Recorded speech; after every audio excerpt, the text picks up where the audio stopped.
We finish off our toxicology chapter talking about something other than alcohol. As we said, alcohol is a good representative drug to talk about the ideas of toxicology, how detection is affected, how we have to understand an awful lot about how the body works. But there are other drugs, there's a lot of other drugs, and just to sort of get into a few of those and some of those, let's discuss again that toxicologist's job is presented with a sample, body fluids, an organ, something like that, and then has to examine them for the presence of drugs and poisons.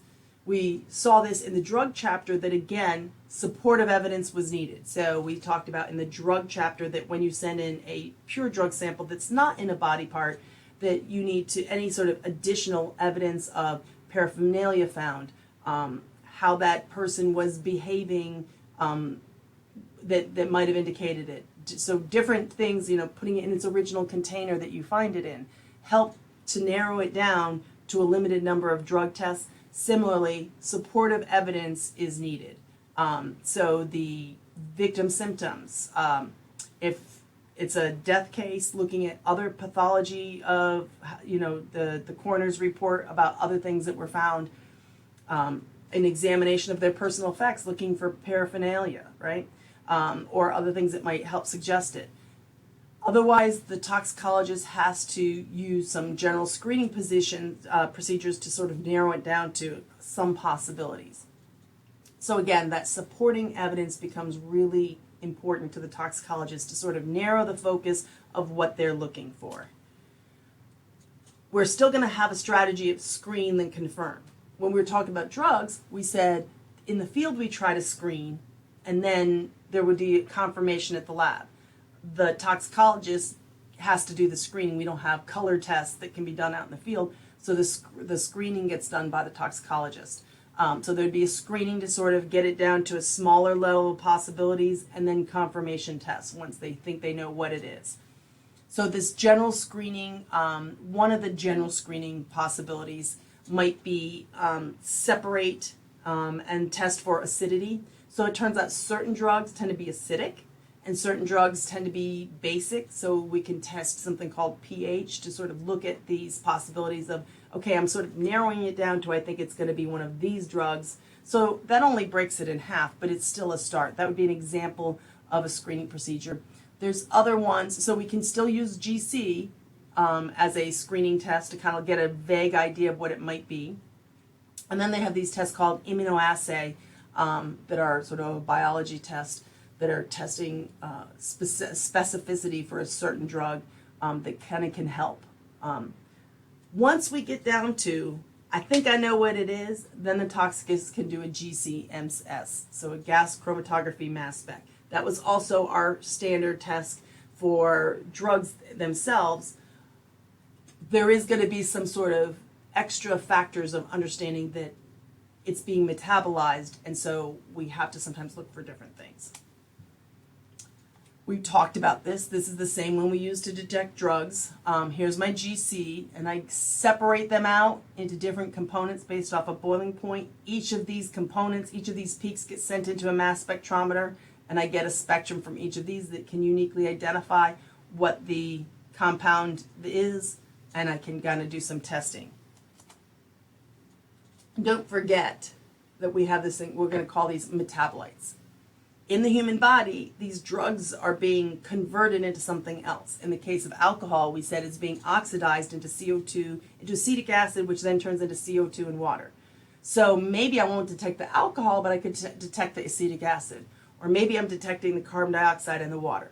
We refer to these as detecting the metabolites. So sometimes the original drug is not present, but what it gets turned into in the body is present, and sometimes the toxicologist can be testing for those metabolites. But there are many of them, and so this is an example. If you remember back in chapter 1, they talked about a case called Coppolino versus the state. This was talking about admissibility of evidence, and this was a case in which there was a succinylcholine chloride, which is a poison that this doctor may have injected into his ex-wife, I believe, to kill her. But it wasn't detected because it disappears very quickly. However, a forensic scientist was able to detect a metabolite of it and determine that the metabolite was present, and that metabolite would have no natural reason for being in the body unless it came from that drug. And so knowing that they had been drugged by that particular drug. So we see this evidence of using metabolite detection to say something about what the original drug was that was influenced. We can also sometimes do drug testing in hair. This is especially, I think, marijuana gets tested like this. But the idea of hair is that hair sticks around for a long time and it kind of retains a lot of stuff. So I can get a long history, right? If I'm testing your blood, there's so much activity in the blood that maybe that drug is out of your system quickly in your blood, but it stays in your hair for a long time. So the drugs can diffuse through capillary walls into the base of the hair, and they become embedded in the hair. The protein of the hair, as it kind of hardens into hair in this hair follicle, it turns into, it's encapsulated there, and so we can look for it. And the location on the hair shaft kind of becomes a marker of how long ago it was. Where was it out in the piece of hair?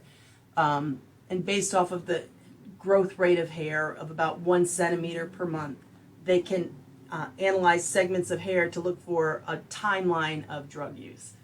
So these obviously get affected by a lot of things. Environmental exposure, drugs can enter the hair surface through sweat, so this is not a precise science. Probably wouldn't be admissible in court, but it would be good for circumstantial evidence. We have heavy metals is another example of these non-drug poisons. So these would not be things that are illegal, but are definitely harmful and can be sources of poison. So heavy metals, some examples would be arsenic. We've heard about, for years and years about arsenic poisoning. Bismuth, antimony, mercury, thallium, these are all examples. And they're only normally occasionally encountered because they are environmentally controlled as being not allowed to be in the public. Lead is also, it's just a little bit, I don't know, that would be another one that would test. So if you have acute heavy metal poisoning, it can cause numbness, confusion, dizziness, nausea. If you're getting a little bit of heavy metal poisoning over a long period of time, we'd say chronic versus, so acute is a single high dose, chronic would be repeated lower doses. These can cause a lot of headaches and weakness, achy joints, muscles. So when we talk about lead poisoning, children being poisoned by lead in their environment, that's the type of things that sort of confusion, headaches, weakness. And a lot of these metals can be tested for by something called a Reinsch test. Involves copper and hydrochloric acid, and so this is this method of testing. So we talk about Reinsch test, testing heavy metals in blood, and we can also use atomic absorption or emission spectroscopy to also look for heavy metals in blood. We talked a little bit about heavy metals, looking for them in gunshot residue. So this is a little bit different how we test it, but same idea. Another non-drug poison would be carbon monoxide. As we may know that this is a common source of people dying, and it's invisible, it's colorless, it doesn't have a smell associated with it, so it can be very hard to detect if you don't have a carbon monoxide detector. And it interferes with breathing because it attaches to something called our hemoglobin in our blood. That's the thing that can carry oxygen through the blood. Oxygen attaches to it, but it can detach from it. So it attaches to it in the lungs, gets carried through the blood, it gets to a cell, and it detaches. Carbon monoxide doesn't detach. It sticks to it. And then that means that hemoglobin can't carry any other oxygen. So it sort of like suffocates the cells because oxygen can't get to them. So this is pretty dangerous. Spectrophotometry of different sorts can be used to determine the amount of carbon monoxide in the body. So these blood testing can be done, volume of blood can be treated to test for. using spectrophotometry. Also, you can do a chemical test in which you release the carbon monoxide and measure how much carbon monoxide is released in GC. So there's a couple of different ways we can do some detection of carbon monoxide. Because of how complicated all of this is, we talk about the need for drug recognition expert. We've talked about how much drug use is in forensic evidence, how much of our criminal justice system the cases are involving drug evidence.